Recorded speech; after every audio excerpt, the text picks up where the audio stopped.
Hi, everybody. It's Ivan Cage with Learn, Connect, Act International. You can call us LCA. And I'm here with my friend, Natalia. Natalia is what I call a learning and development powerhouse. Natalia, say hello to everybody. Hello, everybody. I'm so happy to be here with you today, Ivan. Well, I'm excited to have you here because as someone who has worked with you in learning and development for years, I have such respect for what you do. That's why I wanted to bring you on to have a chat about it, because you do so many things great. You're like a what would I say, a quadruple threat in our industry. But one thing that you do so well, and even though I have experience as a designer to design programs, is you have a passion for delivery and you have the ability to bring a learning event to life like no one I've ever seen before. And so I kind of wanted to bring you on and for us to tap into your expertise. Now, as I said before, I'm very used to working with you, and I've worked in simulated events, and I've worked in events where you take that independent variable and you wrap around that independent variable all of the learning objectives and all of the content and activities that go into that. But a lot of people think that that's just thrown onto a facilitator's lap and the facilitator curates it and brings it to life. So many people don't know what effort and what work it takes to really design a program like that. And that's why I wanted to, start by asking you, when you think about, designing a program and the expertise it takes to bring something like that to life, could you give us a peek behind the curtain? Mhm. Absolutely. So I'll start off with saying that the main goal is exactly what you said, to have content that's so ready, so polished, so your facilitator can go into the classroom and just enjoy and be in the experience and the learning journey itself. But there is quite a bit of work that happens behind the scenes to pull that off. And I will say, in designing, I spend at least 3 months with the stakeholders, with the owners of the company, with the business leaders or managers to really fine tune what their initiatives are, what's their desired outcome for the organization, not just for the training event, but for the company as a whole. Because to be quite honest, we put together these events in service to, organizational performance. I would say that we spend a good 3 months, or I'll spend a good 3 months with stakeholders, with owners, with managers, really finding out where they want to take their business forward. Because the training event is really in service to that, right? It's what are they doing as an organization and how that's going to improve them down the road. So we spend a lot of time looking at where do you want to be? Where do you want to take this organization? Where are you now? What's the current perception? What are your customer surveys saying? What are your customer surveys saying about you as an organization? What are your employees experiencing? What are your day-to-day challenges? And then we take a step back and look at the current capabilities and the new capabilities that need to be developed. That forms the basis of the learning objectives. And that's just step one. Once we understand what those objectives are, we put them against, regular Bloom's taxonomy, the Kirkpatrick model. We build out a spectrum from, basic awareness to really strong expertise and strategic skills. That again informs what type of content we're going to go for and what type of activities, because that's very important. What type of activities allow that content to come to life, to come into play, so that people can try them, test them out, and get a sense for how they work or not, in their own style of leadership. So we spend a lot of time looking at the objectives, identifying the type of content, but then we take a step back and say, now, does this content have to be deployed online? Is it something that has to be a class? We've done things where we send out a campaign of different infographics There's no classroom engagement. There's just pure information sharing that gets the point across. And of course, as you mentioned, we can go into heavily simulated types of events where you want those behaviors to be embedded before the event has completed, right? So how that comes to life depends on how effective we need to see that behavior changed. And it's so funny because as I even listen to you and watch you talk about what it is you do to bring it to life, there's such passion involved and how you sort of share your process.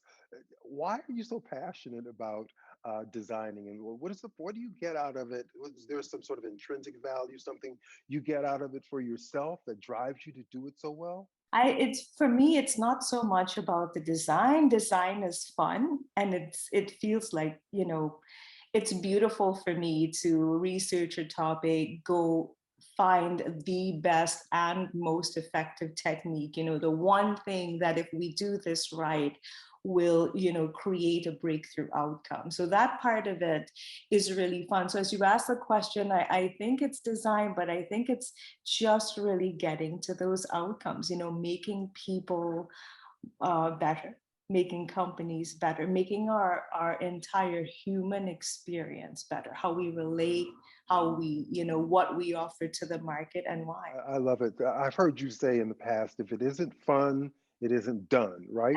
And Absolutely. that's sort of the mindset you have is learning has to be substantial and it has to be informative, it has to be all of those things, but it has to be fun as well. So yes, that is a huge part of this learning journey, because what I often find is if it isn't fun, it isn't done. And so bringing the concepts into life in a way that allows people to play with them in an environment that's safe, they can have fun, they can relax into it. It's a main reason we create a lot of simulated events where you've got the concept, but you allow yourself to show up however you'd like to put it to the test and build confidence with that tool as well. So creating that fun, safe environment allows the learning to really just be embedded at the end of the event, people leave changed. And have you run into a design one time that you helped bring to life, and you just sit back and you look at that and say, "Gosh, that was the best. I loved that particular design, or I loved what it took to bring that to life." Have you had an experience with maybe one of the content releases that you worked on that you could share with us? Kind of what was it about, and why was it so exciting? I would say there are two areas. One is whenever we put together events that are meant to help people personally grow, to develop their habits of mind that allow them, to have a little bit more resilience, a lot more self-awareness so that they can even manage their stress. They have better relationships with their customers, with their employees. They're able to create an atmosphere, an environment where people can do their best work, show up as themselves. Um, I would say in the past few years, this has been an area of great fun, especially when we're looking at building leaders who are more inclusive and innovative. Right now, more than ever, you need that type of leader that knows and cares for their team for real Knows and cares for their team. I love and that. I love that. cares. Yeah. And because you're so seasoned and you've been so good at this for so long, last question I have for you is for those folk, because I have a couple of friends in our industry in L&D who are trying to break off into design, and they're wondering sort of what path should I take and what should I concentrate on in trying to sort of build my design chops. If you were going to mentor someone or tell someone, here's a sort of a path that you can take in order to sort of do what you do, what advice would you give people? I would say try everything. There's so many platforms and ways to design a learning experience. I think one of the things that we can fall into a bad habit is thinking learning should only happen in a certain way and in a certain time frame. And while that is very important for, especially behavior based learning to be done in simulated environments, other types of learning, don't have to be done that way, but they do have to be done in very engaging ways. So first look at what are different ways that people are engaging and connecting with each other, because that's how adults learn, right? We're rarely going to step out of a 2-hour lecture thinking, oh my goodness, I'm going to change life. But as we interact with each other, we realize, okay, this works, this doesn't work. But it's that pure interaction.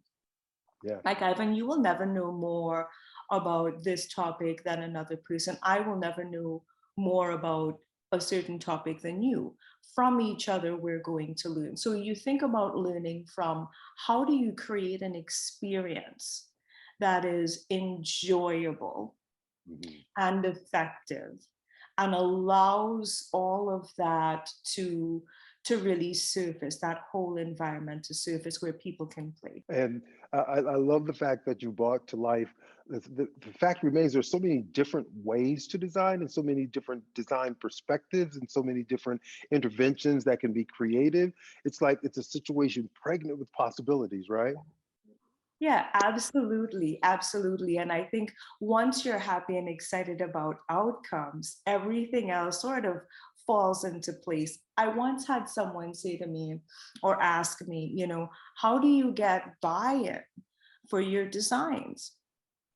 And it was a concept that was so foreign because I never designed something and then go look for buy in. Mhm. We design for these outcomes, whether it's to drive product innovation, to build more cohesive and inclusive teams. We're always designing for a specific outcome with the stakeholder, right? And I think that I think that is really where the joy is helping people grow. And just sort of in closing, bringing this to a close, I just have to add, you talk about the outcome being important, and what really I see you do so well that I've always appreciated is not just bring about that beautiful outcome, but really honor the process it takes to get there.